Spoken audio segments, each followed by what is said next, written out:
Pak Hadi, hari ini Bapak ulang tahun yang keberapa dan harapan kedepannya apa Pak? Silahkan. Ulang tahun yang ke-74, harapannya kita harus tetap semangat untuk berkarya terhadap bangsa dan masyarakat. Pemirsa HW TV dimanapun berada, dalam syukuran ulang tahun yang ke-74, Insinyur Samsul Hadi, founder The Center, Ketua Umum Lembaga Kajian Nawacita, yang juga Ketua Dewan Pembina AWI atau Aliansi Wartawan Indonesia, yang dikomandoi oleh Dr. Andes Syamsuddin dan Khairul Anwar sebagai Sekretaris Jenderal, turut hadir dalam acara. Tim AWI TV Elhan Jakaria juga lakukan wawancara eksklusif dengan Nanang Sarna, sang maestro batik dunia. Namun dalam kesempatan kali ini Elhan wawancara bukan untuk membahas batik, tapi wawancara terkait sorghum. Simak wawancara eksklusif berikut sampai habis agar tidak terjadi gagal paham. Nah, siapa tahu ada pemirsa AWI TV dimanapun berada yang ingin turut serta kembangkan usaha tanaman sorghum, cocok untuk ketahanan pangan nasional. Di hari yang indah ini, dalam sakramen kegiatan doa bersama dalam mengingat ulang tahun Bapak Insinyur Samsul Hadi, ada sedikit presentasi yang disampaikan oleh sang maestro batik dunia ya. Mohon maaf nih jika salah, karena saya sempat review sedikit tentang Kang Nanang ini. Yes. Ya. Tapi yang ingin saya pertanyakan kali ini terkait presentasi tadi, kok tiba-tiba berbicara ketahanan pangan, bahkan mengedepankan sorghum untuk kita tanam bersama di Indonesia ini. Silahkan, kenapa dan kenapa itu? Ya, saya tadi sudah jelaskan bahwa di sini saya tidak bicara tentang fashion atau tentang batik pewarnaan alam, warisan budaya nenek moyang leluhur bangsa Indonesia nan adiluhung. Tapi saya di sini memang bicara tentang ketahanan pangan yang sangat-sangat sehat. Itu adalah warisan nenek moyang kita. Warisan nenek moyang? Yes, yang sebenarnya itu adalah sorghum atau cantel ini. Ya, ya cantel, sorghum. Sorghum itu sendiri sangat mudah ditanam terutama di daerah Indonesia dimanapun. Karena tropis itu ya? Yes, karena tropis. Dan untuk musim hujan, karena kita punya dua musim ya, itu untuk musim hujan dan musim panas, ini masih bisa bertahan hidup dengan baik. Nah, terus pertanyaan selanjutnya, oke lah, mungkin video ini akan dilihat oleh para pengusaha muda di daerah dari aliansi manapun, karena yang saya tahu di AWI sendiri ini banyak sekali pengusaha-pengusaha di daerah. Jadi tidak hanya sebagai menggeluti media, tapi mereka-mereka di daerah juga sangat aktif untuk turut serta bertani dan menunjang ketahanan pangan. Kira-kira nih, bagaimana cara penanamannya, lebih mudah dari yang lain atau seperti apa? Yang pasti sorghum itu sendiri tidak sesulit menanam padi. Ya itu. So kalau sorghum itu sendiri bisa setahun itu bisa panen 4 kali. Wah, setahun 4 kali? 4 kali, yes. Jadi setiap 2,5 bulan kita bisa panen. Kalau untuk regenerasi itu sorghum itu sendiri cukup dihilangkan ujungnya, nanti dia bertunas. Tapi hasilnya tidak maksimal dengan sini, walaupun banyak, tapi hasilnya ini. Oh. Iya. Yang kecil-kecil gini. Berarti setahun 4 kali panen. Wah, yes. Ini sangat menggiurkan. Ya, hanya saja masa tanam dari benih itu ke panen pertama tuh berapa bulan? Ya 2,5 bulan sudah berpanen. Berarti tanam 2,5 bulan, tanam pertama 2,5 bulan kemudian panen. Sudah panen. Terus 2,5 bulan kemudian panen lagi. Sudah panen, yes. So tidak seperti serumit yang untuk menanam padi ya. Kalau menanam padi itu kan harus recovery dulu tanahnya, terus digemburkan dulu, terus dibajak di ini, lebih rumit ya. Setelah itu juga kan harus, namanya orang Jawa itu, sorry kalau salah, saya baru belajar kan ini, itu dibikin ler-leran. Ler-leran itu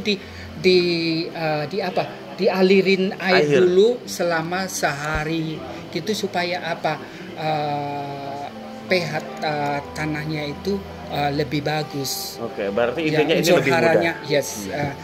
itu juga lebih bagus. Tapi ini sangat mudah, tidak perlu melakukan begitu, cukup di sela-sela yang sudah kita cabut akarnya itu, di sela-selanya bisa kita tanamkan ini dengan air yang hanya cukup, tidak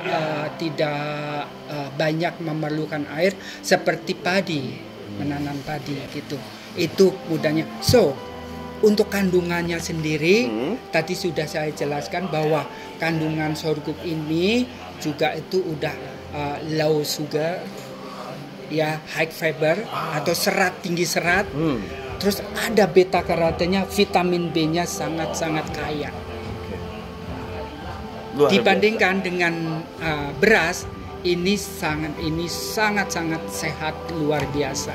Oke, berarti risk gagalnya itu sangat sedikit ya? Sangat sedikit.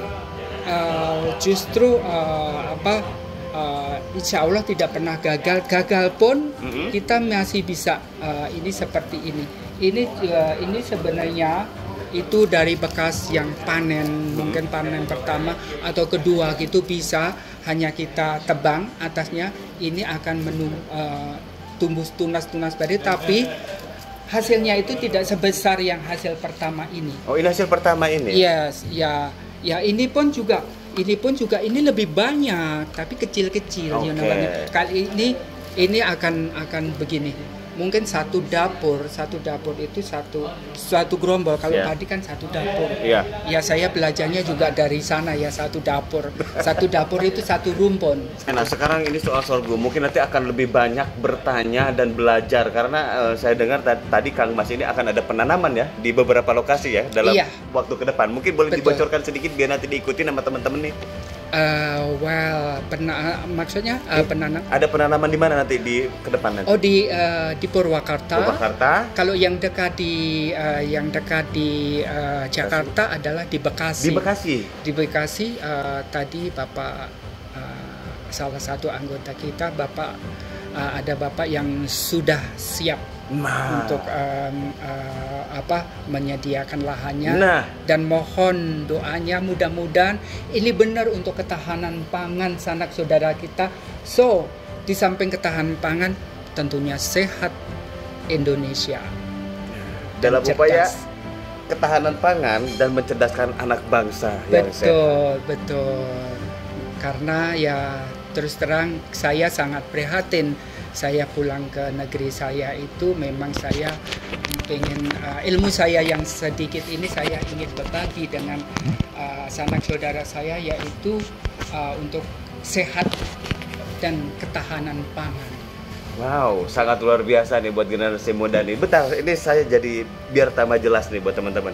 Oke. Kang Mas ini selama ini tuh di luar itu di mana? Saya dengar ada satu presiden yang Anda buatkan batik ya. Nah itu cerita sedikit gimana? Biar sedikit mengulas karena kita harus belajar gitu dari. Oke, tadi kan sudah janji kita nggak bicara dengan fashion. Tapi fashion ini penting juga karena ketika orang fashion menyentuh pertanian itu adalah seni. Oke, ya. Oke, well terus terang ya aku jujur ya saya. Basic saya itu adalah fashion designer.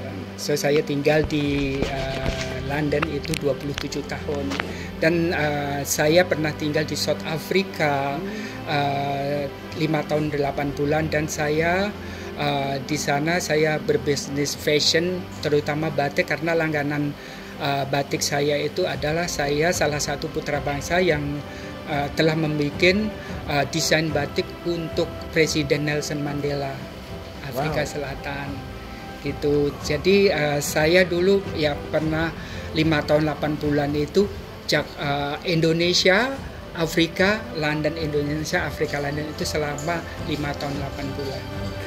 Saatnya Kang Mas ini membangun Indonesia seperti itu? Kalau membangun Indonesia itu sangat-sangat saya perlu tangan-tangan terutama generasi muda atau pikiran-pikiran sesepuh-sesepuh kita, senior-senior kita. Jelas kalian pasti lebih beruntung karena belajarnya di sini.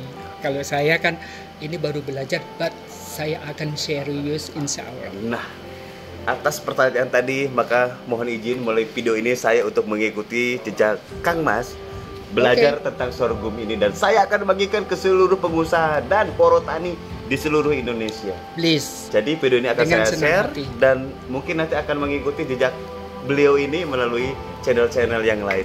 Terima kasih atas waktunya. Terima kasih juga. Sehat selalu. Ya, terima kasih. Salam sejahtera, salam budaya non harmoni.